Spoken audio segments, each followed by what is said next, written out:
like to do such things.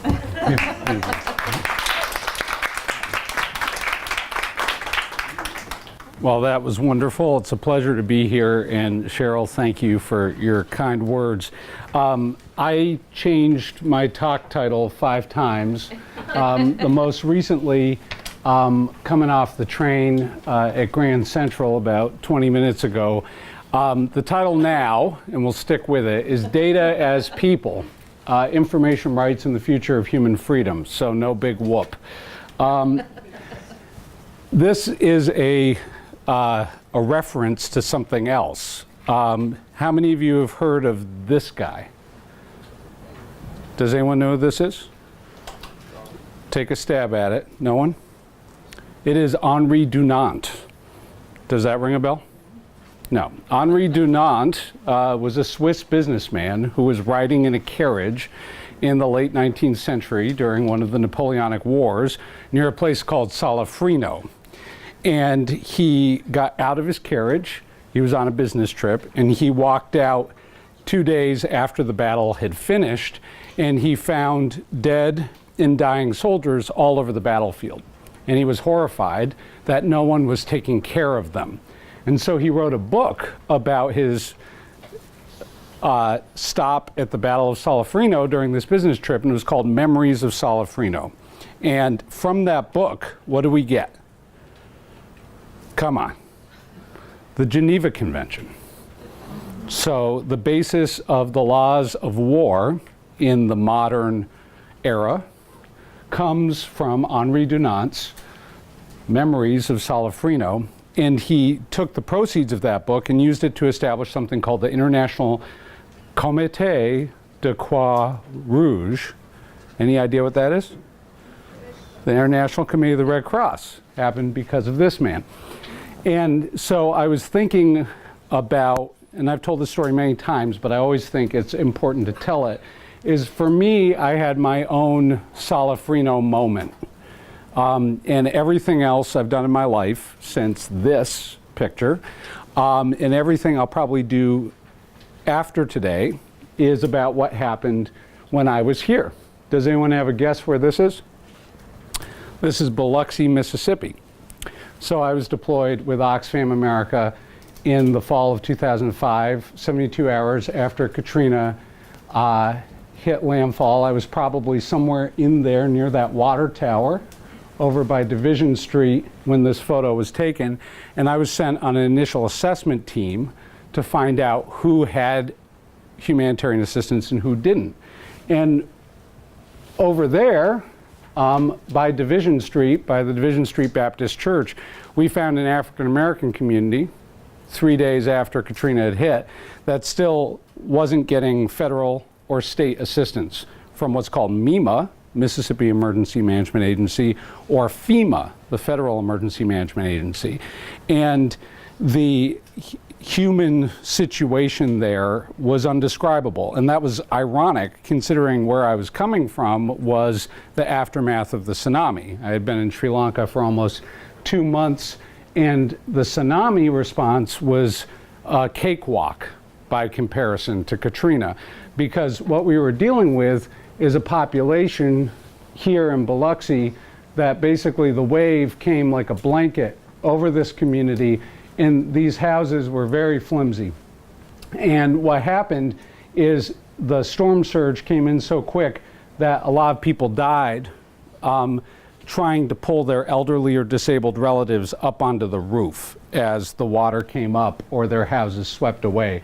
So we had a high fatality count. We also had 80-year-old women. We had grandmas wearing their Sunday best clothes sitting out in front of the Baptist church on pews that had been drug from the church that was filled with mud.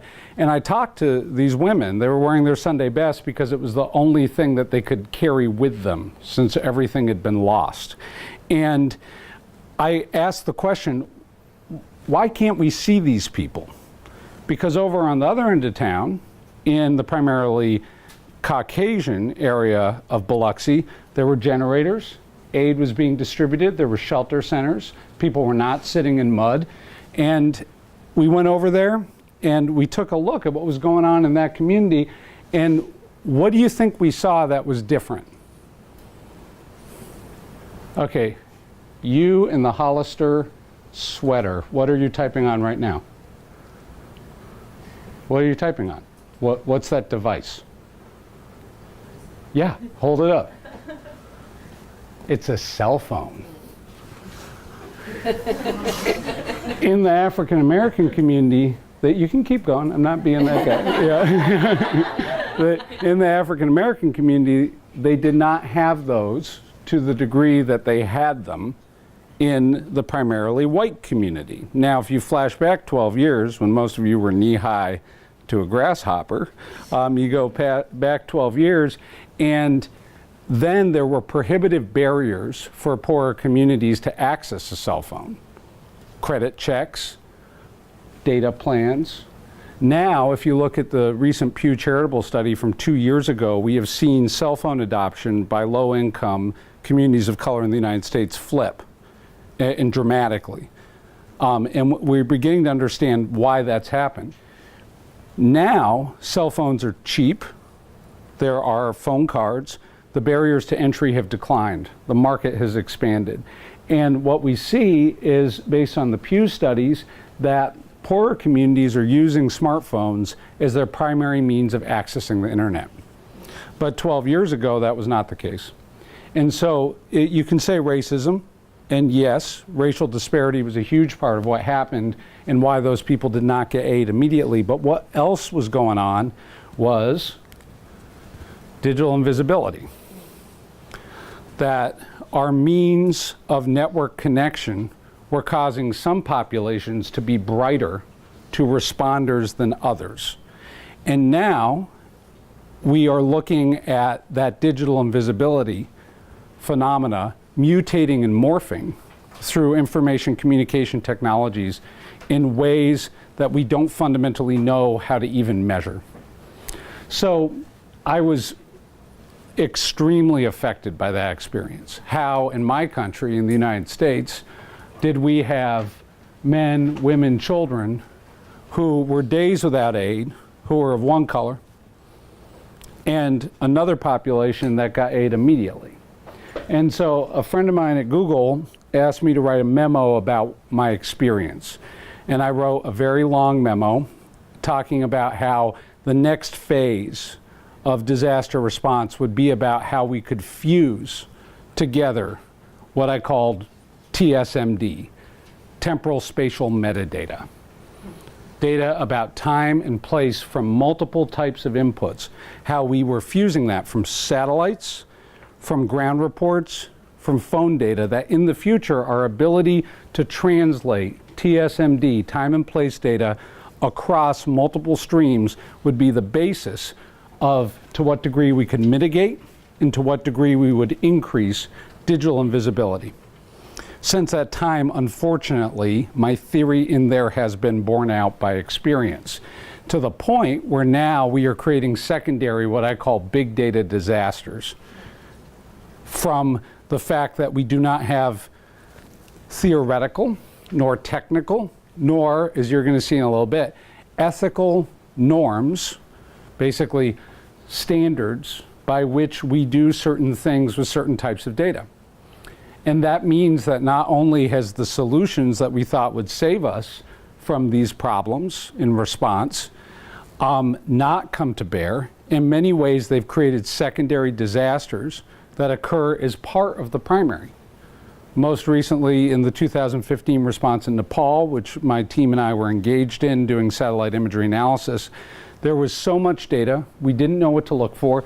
Satellite data came in, was donated, we had drone data, we had all this data, and it paralyzed our ability to respond. Because it wasn't about the data. It was about the theory behind which we would utilize it. And we've developed these machines before we've developed the necessary theories, but also norms.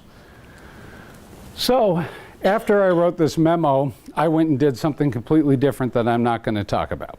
But I was investigating the CIA interrogation program, Abu Ghraib, the black sites, Guantanamo, really fun stuff like that, which we'll put aside. But as I put this photo in as sort of a placeholder for what happened in my personal journey after Biloxi, when this memo went and was sitting in a drawer somewhere here in Google, New York, and didn't do anything.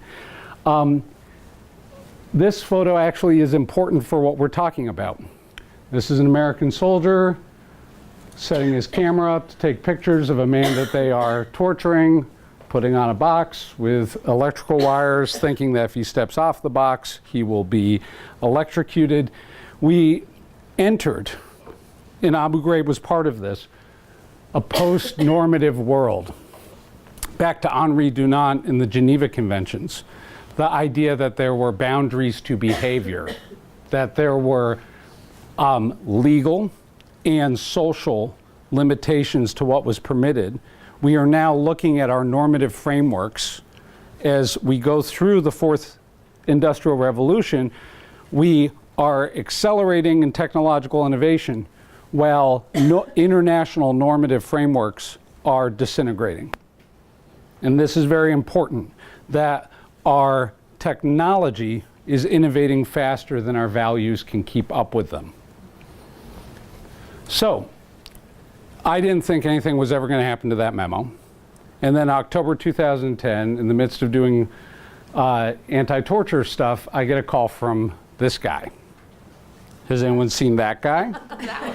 Unlike Henri Dunant. Do you know who that guy is? Yeah. So George Clooney went to Sudan, and this structure he's in front of is going to become really important in a moment. This structure is called a tukul. It is a traditional hut common in East Africa. I served with UN peacekeeping as an advisor on early warning, and you go to South Sudan, where I was, and these are the buildings. So George is in the contested region of Abyei, and he meets with these men who are Nak Dinka. It's a tribe. And he comes back from this trip at a critical moment when Sudan and South Sudan is about to secede. So South Sudan is going to break away and become a new country, a la January 2011. And George asks the question, how can we detect and document threats to these people in the contested area and in other areas during the secession? Can we protect them through surveillance? Someone got a hold of my memo and gave it to Gorgeous George, and he read it, and he said, if I get you the money, can you build it? And I said, sure, George, yeah. And so he literally got money together from the cast of Ocean's 11, Don Cheadle, Matt Damon, and Brad Pitt. I'm not kidding. And so Ocean's 11 funds us to attempt this. What I now call the theory, the pernicious, dangerous theory of the ambient protective effect. My colleague Kristen Sandvik at the University of Oslo and I recently wrote a paper called Towards a Theory of Harm, Beyond the Ambient Protective Effect, where we talk about the fact that we've encoded in technology that we deploy to, quote, do a social innovation or a social good, this idea that technology itself, as we thought at the beginning of what became the Satellite Sentinel project at Harvard Humanitarian Initiative, funded by George Clooney and his casino robbing colleagues, that we thought we could, by deploying information that anyone else couldn't get other than intelligence services, that we would project ambiently around people a protective effect, and that we would do it in one of four ways. That we would deter perpetrators from attacking because, smile, you're on candid camera, but satellites. The second is that we would equip affected populations with information to allow them early warning to flee. The third is that we would change the behavior of governments by causing public pressure. This idea that new information, scientific information from a satellite or seemingly scientific information would cause the publics of the world to say, enough is enough, don't have a Rwanda. And then the fourth would be that we would provide governments a public resource for classified confidential intelligence to be corroborated by public reports, and that would make them feel more comfortable with acting. Our research so far shows that the ambient protective effect doesn't mean it doesn't exist, but we haven't seen evidence that it does exist. In fact, the evidence we have seen is that these types of efforts, like we did, and I'm about to show you, with satellite Sentinel, in many ways what we call mutating the perp. It could change the behavior of the bad guy as much as it might change the behaviors of the quote-unquote good guys. That we may be affecting environments in ways we can't predict. So, this is an image which may be hard to see. These reddish trees, this was our first, it just brings a tear to the eye. This was our first burned village. And this was Maker Abior. It brings a tear to the eye both sentimentally, but also in the fact that down here, in these burnt tukels, remember the building from before, that is a community that has been destroyed. We could tell from space that it was arson. How did we know that? Likely consistent with arson. Let me be a scholar. But how did we begin to think that was arson? Take a guess. But what else besides the burn marks? There's any fire around it. There's no fire around it, and we call it selection. It's evidence that someone chose to burn those houses rather than the ground being lit on fire like a wildfire we're seeing in Sonoma right now. And so we were beginning not only to use satellites in a new way in a new space for, quote, social innovation, but we were developing basically a forensic profile of these types of attacks. And now I do things with International Criminal Court, and a lot of what we think about is thinking about how do we begin to see this as a remote crime scene, right? And how do we develop a standard of evidence? But what we didn't have, we had technology, and we had very smart people at Harvard and elsewhere. We had partnerships with the United Nations, but we didn't have some critical questions answered. What we learned is that new ways of seeing create new ways of being blind. Okay, so as you do your work in social innovation, remember these words from Trying to Be Wise Old Man, that as you see in a new way, you may learn how to not see in another way. And how we learned that in Satellite Sentinel was basically ethics is a technology. Human rights is a technology. And we're going to get to that in a second. And our technology in terms of the satellite's really good. Our technology in terms of the ethics and the law, not so hot. Was what we were doing with satellites, was that aid? Is information aid? Actually, international humanitarian law doesn't answer that. We're going to get to that in a second. And these questions, what do we need to know to warn a population to have them safely evacuate? How much is enough to safely evacuate a population? Is that possible? Do we need to know if there's other guys with guns they might run into? Do we need to know where they should go? Is it our responsibility to tell them? We didn't have any answer. And these were very poignant, personal human questions. Does anyone know what this is? Mass graves. Those are mass graves. They are objects consistent with ground reports of mass graves. We had a source on the ground in this area called Kadugli in South Kordofan, who a colleague of mine gave him a stupid code name, and I'm not going to say it, but source X on the ground, his wife breech birthed on the night the killing started, and so they couldn't run. And he and his newborn and his wife were trapped in Kadugli, and we were able to get him on the phone. And we developed a method called GRID, ground reporting through imagery delivery. To be specific, my colleague Isaac Baker developed that method, and you can read it in peer review online.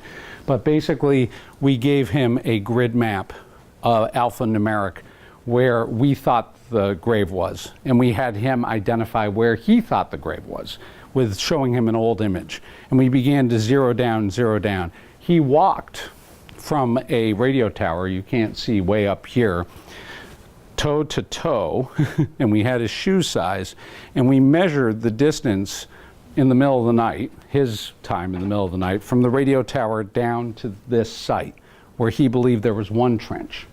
And we called in a tasking from Digital Globe over this site, and when we got over it, we found 2 additional large trenches. And what was very interesting is, see those furrow marks? They all sort of look the same. What do you think that tells us? There was a machine.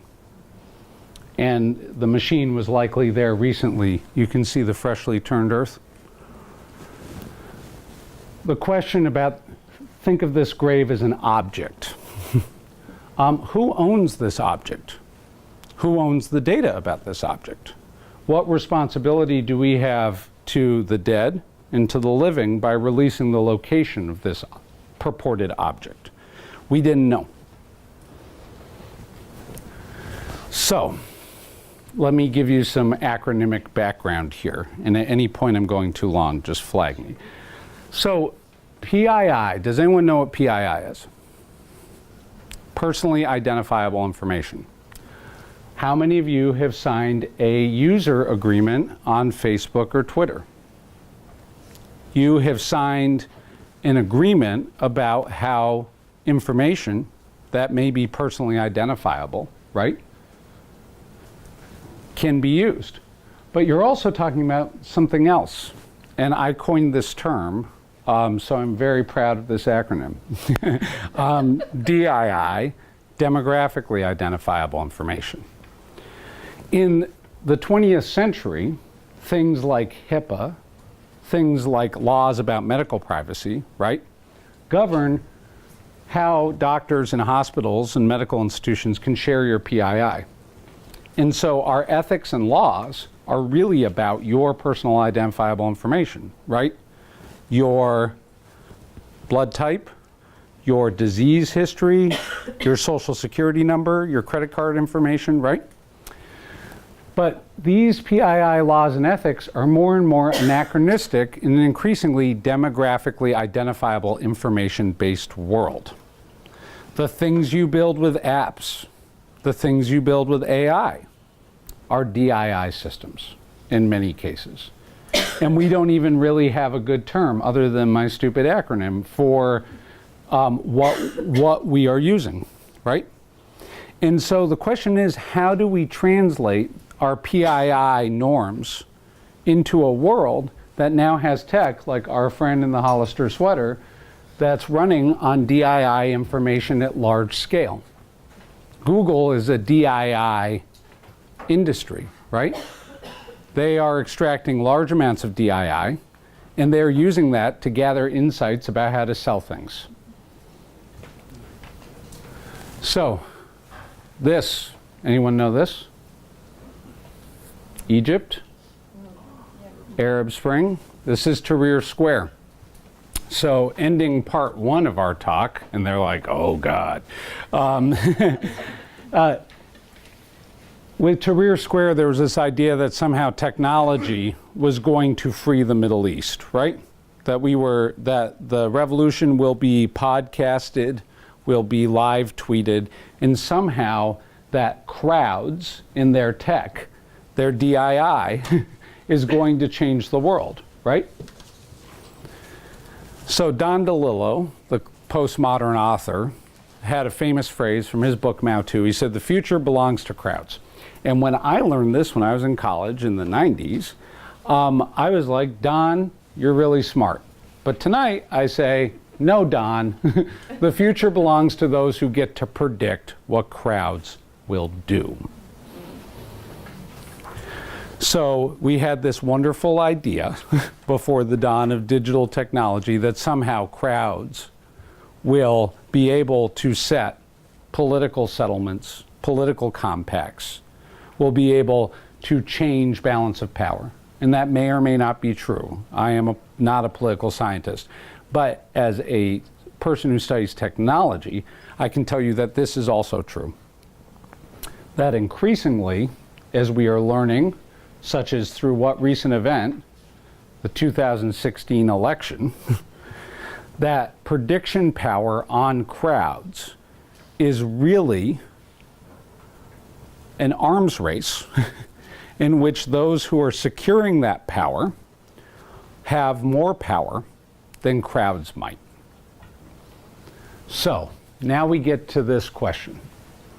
A rights-based, I totally screwed up my numbers, so that should be a 2. I was going to add another section, but then I had 10 other things happening. Okay, so 2, a rights-based approach to information. So at the moment, we do not have clarity about what human rights people have to information, whether information is aid, whether information is different than freedom of speech. We haven't figured that out yet.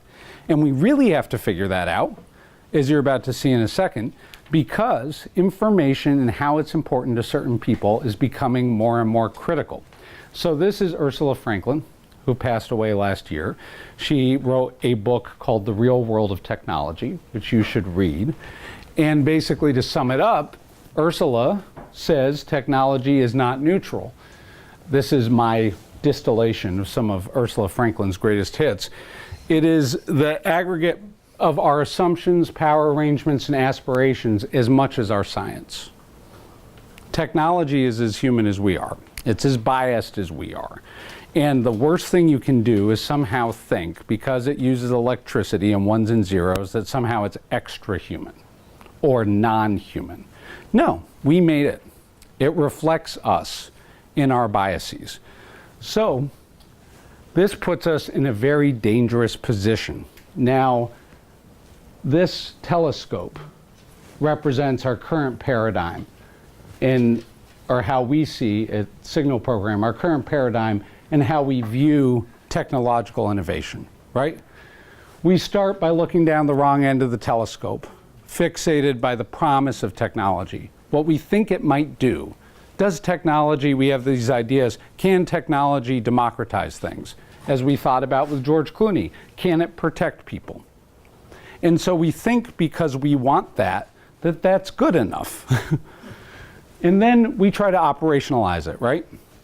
Then maybe we think, whoa, wait a second. Down here at the tail end are the smaller lenses of standards and ethics for how we use this thing, and the rights. And what happens to the people? When you look at people through this lens of using technology, they become really small, like looking down the wrong end of a telescope.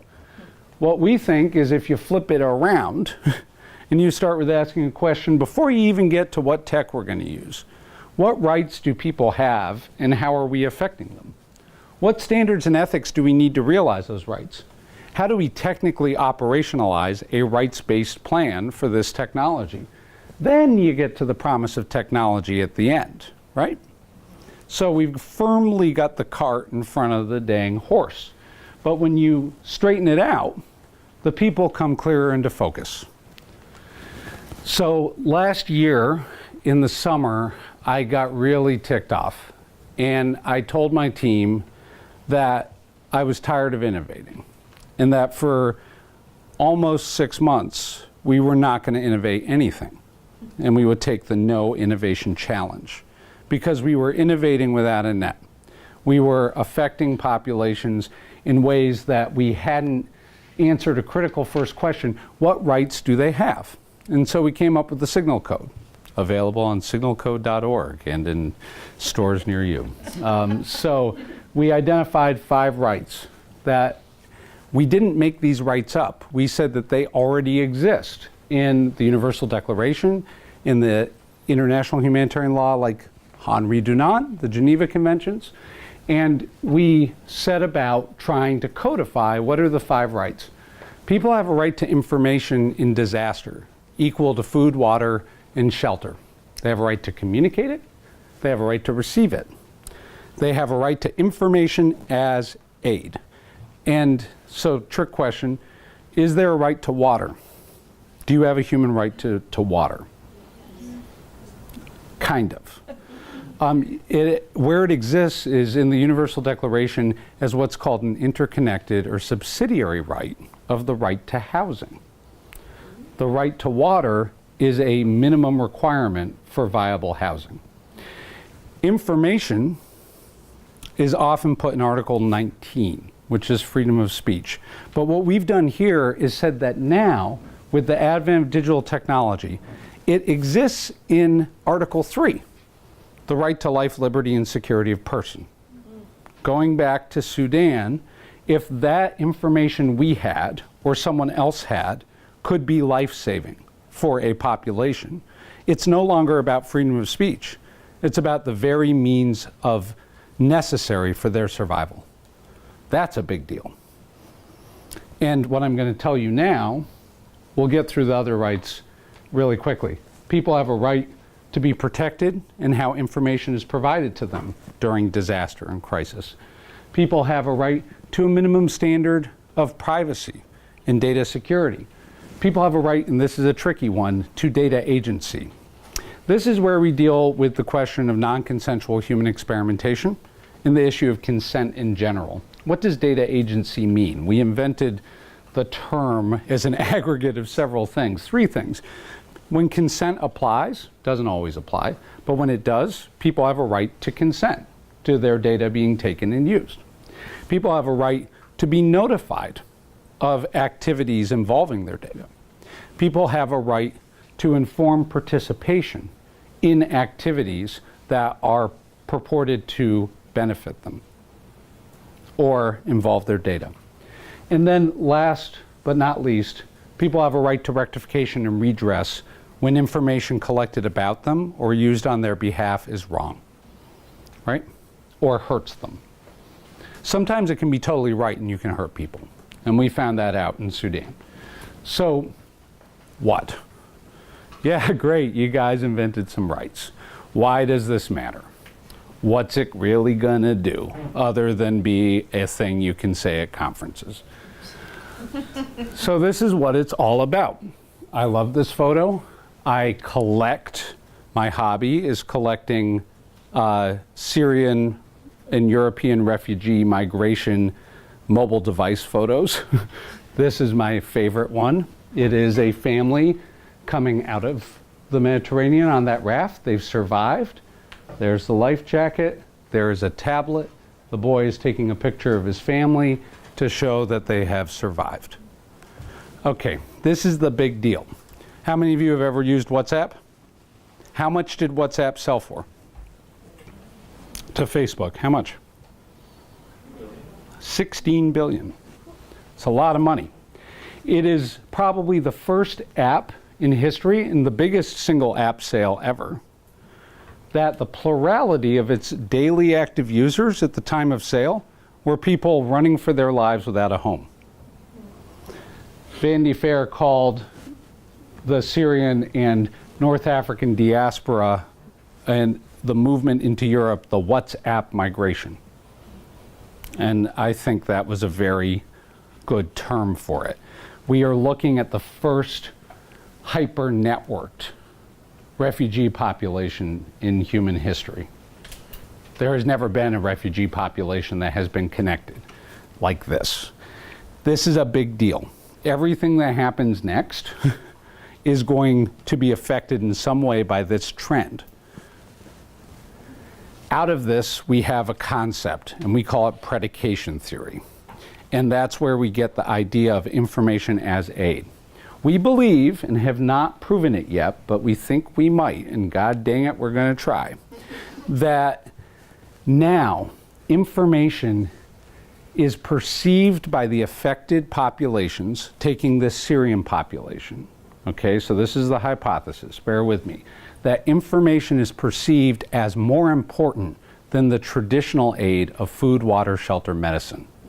That now access to Wi-Fi connectivity predicates their decisions on access to food, water, shelter.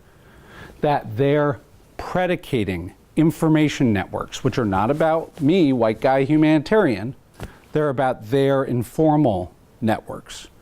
That the predication of that need for information is now defining what they do in a disaster more than the traditional humanitarian. Freak out. Okay? This is a big deal. It is a seismic event, not just in humanitarian response, but in human history. Suddenly, we have the largest refugee migration since World War II, and they are on YouTube. Here are some Syrian men in Hungary using Google Maps, figuring out where to go. And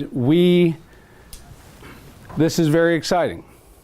It also presents a problem because I can't teach you yet a science for measuring how specific populations and demographics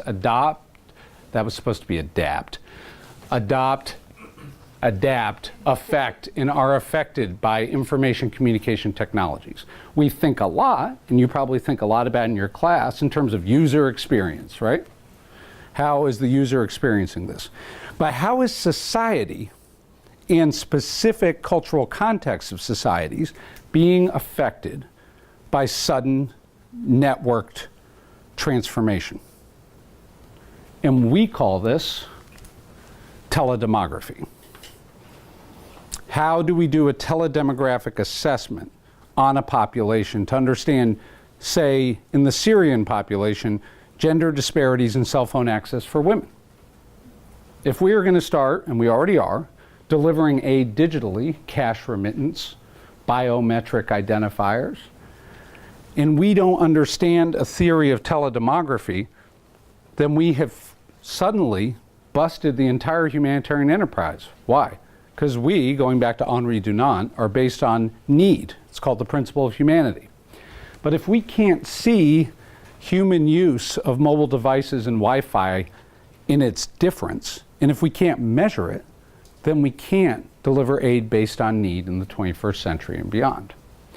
And teledemography is not just about humanitarian response. Every single one of you in the world and room probably do something that is teledemographic in nature, right?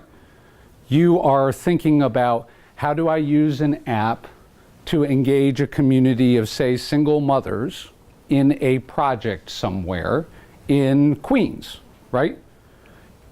You just engage in teledemography. You are making decisions about connection and potential effects of connection related to an attempt at a demographic outcome, right? So we need to figure that out. Go do that for me. Thank you. To that end, we did a study in January, my colleague Danny Poole. Danny Poole is a third-year research fellow and third-year PhD student at Harvard School of Public Health. She is brilliant. You will hear of her name again someday. Danny Poole went to Greece and took my idea of teledemography and tested it out. And we did a study that we're going to publish very soon in the literature on gender disparities in cell phone access among Syrian women and men in refugee camps, but also whether there's a correlation between cell phone access and mental health. Whether people who had more access to cell phones were more depressed or less depressed. And what we found is that there appears to potentially be a correlation between the mental health of a refugee population and their access to cell phones. Why might that be? They want to talk to home.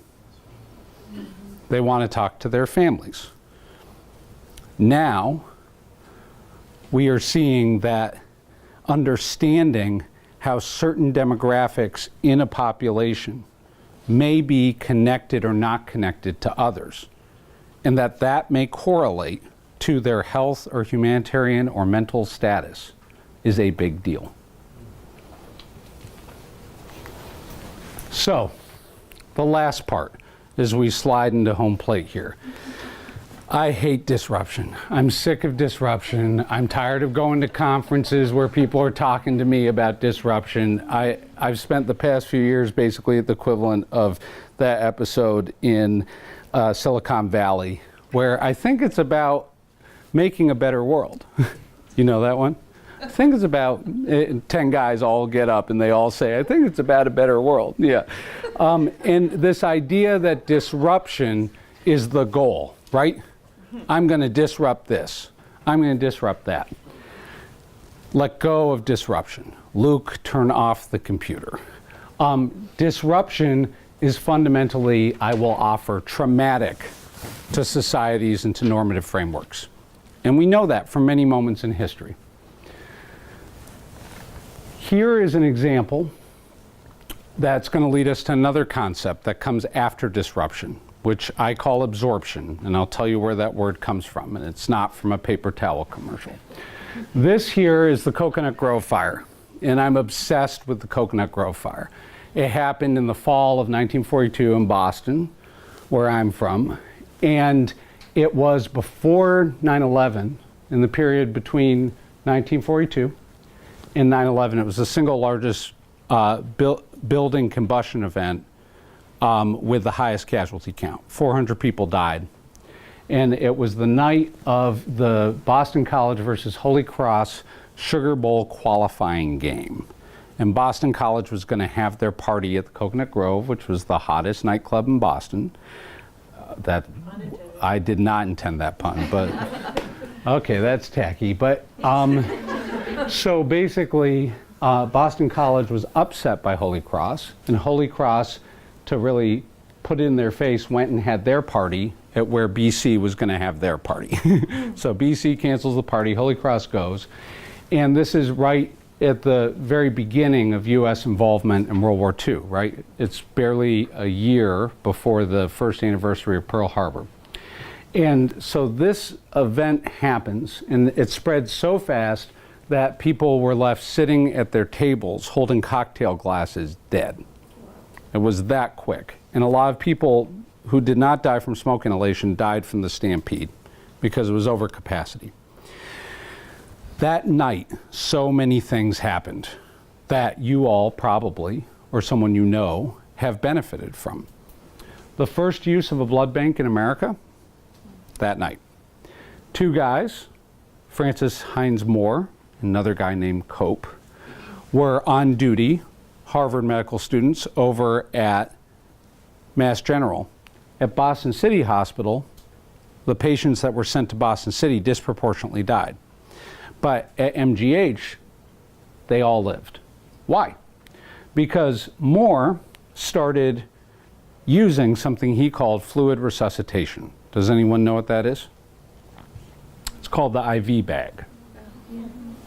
And then Cope used something called the aqueous sertanic bandage, which led to the beginning of what we know as skin grafts.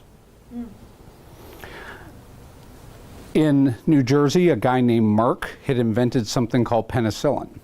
It had not been tested yet. FDR, given the horror of this fire, which knocked World War II off the front pages of American newspapers, FDR told Merck to send a military train up from New Jersey to Boston with penicillin in the back of it, under armed guard. And a man named Eric Lindemann that night started interviewing the survivors and their families. And he came up with an acronym, P. Does anyone know the second one? Yep. That night, the initial research that led to post-traumatic stress disorder diagnosis happened. And then, you see that exit sign? That also came out of Coconut Grove. And push bars. So suddenly you had a night of incredible innovation, right? What I used the term from Stephen Jay Gould, the late great Stephen Jay Gould paleontologist, punctuated equilibrium. Suddenly, innovation moved really fast. A lot of things happened that were highly disruptive, but they were absorbed. Why were they absorbed? Why did society pick them up and scale them into things we now know as normal? Why? Well, one reason, and I'll totally toot my institution's own horn, it happened at Harvard. No, that's yeah. That was totally cheap. No, it happened in the context of a research institution. They were studying it. It wasn't just an improvisation. It was a broader process of iteration. But there was something else happening. What was that? A war. America needed those things for the battlefield. There was a demand from power. FDR called the train, right? Penicillin, IV, PTSD, and aqueous tannic bandages all mattered in fighting the Axis, right? There was a huge requirement for those innovations to be scaled in a certain way to a certain standard. I call that absorption, right? Disruption isn't enough. The question is, what capacity do we need, and how do we scientifically study and measure the absorptive capacity to onboard innovation in a societally accepted normative way? That's a big question. Absorption theory has existed for 30 years, but in the context of firms, thinking about what does a firm need to take new information and incorporate it into their decision making. But what is the absorption theory for societies? How do we take these moments of punctuated equilibrium or moments of long-term innovation, and how do we absorb them in a way that is ethical, legally bound, and normative? So this is another moment of punctuated equilibrium. What's this? The atomic bombing of Hiroshima. That is the little boy. That was a moment of innovation as well. Horrible, horrific innovation. But have we blown up the whole world? Parentheses, yet. Have we? No. Somehow we absorbed this, right? We created things like the UN Security Council, like the Non-Proliferation Treaty. They may not be perfect, but they were efforts to put a capacity to absorb the disruption of the nuclear bomb, to protect values such as us all not dying, and to create stability, to try to normalize the newness of the disruption of the bomb. So here we have a moment of genesis and a moment of potential cataclysm. But how do we study what society did to respond to that? And focusing on disruption ain't gonna do it, boys and girls. So, absorption is how societies, and my spelling is awful today, God. Absorption is how societies make normal out of the new, right? How do we make normal out of the new in a ethical and rights-based way? So this is Nils Bohlin. I was recently in Sweden, and I talked about Nils Bohlin on Swedish public television in front of a large amount of people, and no one really knew who Nils Bohlin was, and I'm like, he's a national hero in your great land. And what did he do? Anyone? Seatbelt. He invented the three-point restraint seatbelt. But that's not why, despite the fact that the three-point restraint seatbelt, which is an incredible act of design, saves 30,000 people a year, the real genius of Nils Bohlin is what he did with it. He gave away the patent. He gave away the patent. So Volvo, it was one thing to invent it, but Volvo did something else. They said we had a responsibility to provide this innovation to the world. Where does that come from? Where do we need that type of normalization of what's in the public domain? What, in terms of demographically identifiable information and data, is so critical to help people that it should be given away, like the patent? What is so potentially dangerous that we should protect it? That's what your generation needs to figure out. So, absorptive capacity determines how well societies respond to disruption. Every tweet counts. The 2016 election. This is a moment where the disruption exceeded our absorptive capacity. There was a market opportunity for the Russians to exploit this new disruptive technology and to disrupt with it in a new way. What absorptive capacity do we now need in the United States to ask some critical questions about what are the good disruptions and what are the bad disruptions, and how and who decides that? So, I'm going to finish up quickly. In an age of near constant disruption, absorption and absorption theory is now more important than innovation and invention itself. As we live in constant disruption, it is no longer good enough to know how to disrupt. We have to know how to integrate it. How can you in this room build the capacity? In what capacity? Is it creating rights and ethics codes? Is it doing things like teledemography? Is it something we haven't even thought of yet? But fundamentally, it's not about technology. What is it about? Begins with a P. Power. Back to Don DeLillo. The future belongs to crowds. Don. It belongs to those who can predict them. Who gets that power? On what basis? Let's close with this guy. Who's this guy? Fyodor Dostoevsky, who said if you want to examine the degree of civilization in a society, simply enter their prisons. I say if you want to examine a society's soul, look at how, when, who, and why gets to use technology, and for what. So, the closing shot. When I started my work at the Harvard Humanitarian Initiative, I thought it was about building the world of tomorrow. I don't think that anymore. I think it's about not building Jurassic Park. The end. Wow.